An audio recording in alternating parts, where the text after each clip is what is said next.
ملک کی خدمت کا ایک یہ بھی طریقہ ہے کہ ہم کاروبار پیدا کریں اس ملک میں،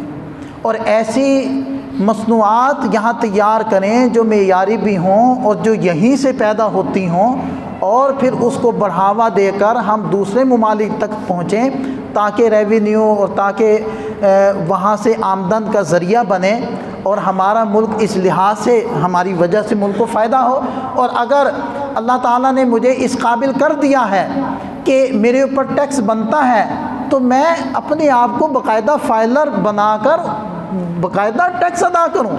یہ میری بحث نہیں ہے کہ وہ ٹیکس کہاں استعمال ہو رہا ہے، وہ اس کے اندر چوریاں ہو رہی ہیں، وہ صحیح جگہ پر استعمال نہیں ہو رہا، بھائی وہ جانے، ان کا کام جانے۔ میرے ذمے یہ ہے کہ میں ٹیکس ادا کروں، کم سے کم میں تو چور نہ بنوں، کوئی چور بنتا ہے تو بنتا رہے، ہر ایک نے اپنے اپنے کیے کا جواب دیں۔ تو بہرحال ہم یہ جو کہہ رہے ہیں کہ ہمیں ملک سے محبت ہے، ہمیں ملک سے پیار ہے، ہماری ملک پر جان بھی قربان ہے، تو بھائی محبت کا کوئی عملی ثبوت بھی تو دیں۔ تو عملی ثبوت میں سے یہ کچھ عملی ثبوت ہے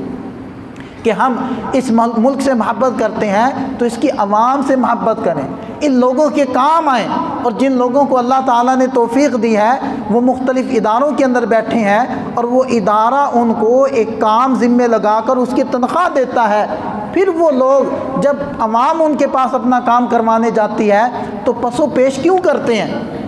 اور صرف ان سے پیسے بٹورنے اور رشوت لینے کے لیے مختلف ہیلے بہانوں سے ان کو مجبور کیوں کرتے ہیں کہ وہ پیسے دیں، جبکہ وہ اپنے اس کام کی حکومت سے تنخواہ لیتے ہیں۔ تو یہ ملک سے محبت ہے۔